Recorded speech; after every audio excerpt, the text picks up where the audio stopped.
तो हम लगातार इस कवरेज में बने हुए हैं और हम आपको दिखाते हैं कि अभी हमने जो तैयार किया कि जितने भी एग्जिट पोल आए हैं वो सारे आंकड़े की कहानी क्या है ये हम अभी आपको दिखाते हैं, इन आंकड़ों की कहानी। चैप्टर प्लेट ये जी यहाँ पे आ गए, सामने आ गया। ये एनडीटीवी पोल ऑफ पोल्स इसको आप कह सकते हैं। मध्य प्रदेश में 230 सीटें, बहुमत के लिए 116 चाहिए और बीजेपी के पास 124, कांग्रेस के पास 102, अदर्स के खाते में 4, यानी बीजेपी इसमें सरकार बनाती है। इस पोल ऑफ पोल्स है ये, तमाम पोल का निचोड़ एक बीच का नंबर निकाला गया है, जिसकी संजय जी इस वक्त मुखालफत कर रहे थे, लेकिन ये है अब सामने।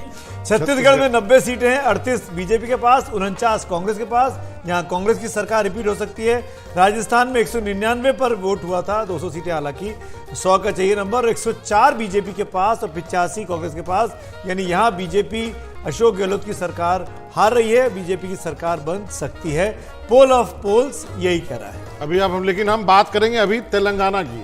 तेलंगाना में आज ही पोलिंग हुई है और उसके आंकड़े जो है वो हम आपको दिखाना चाहेंगे कि तेलंगाना के आंकड़े क्या कहते हैं।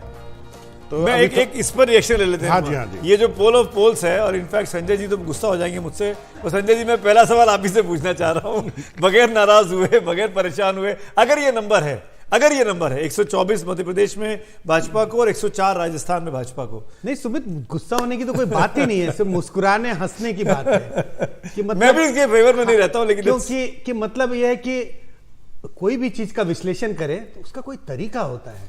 क्या इस तरीके से हम इस विश्लेषण या नतीजे पर पहुंचेंगे कि किस पार्टी की सरकार किस राज्य में बन रही है? वो ठीक है, चर्चाओं के लिए तो ठीक है, एक डायरेक्शन मिलता है, लेकिन इसी के लिए मेरा एतराज है इस पर कि आप, क्योंकि हम देख रहे हैं आउटलायर्स हैं।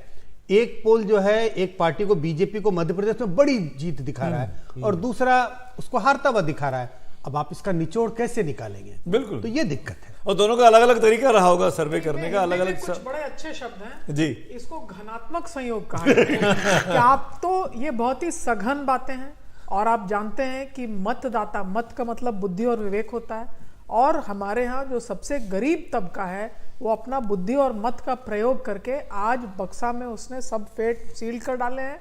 अब उसको घनात्मक संयोग से हम किसी तरह का विश्लेषण कर लें, लेकिन 3 दिसंबर तो इन सब पोल ऑफ पोल्स पे भारी पड़ेगा और उस दिन हम देखेंगे कि इन नंबर्स को हम कैसे आंक सकते हैं।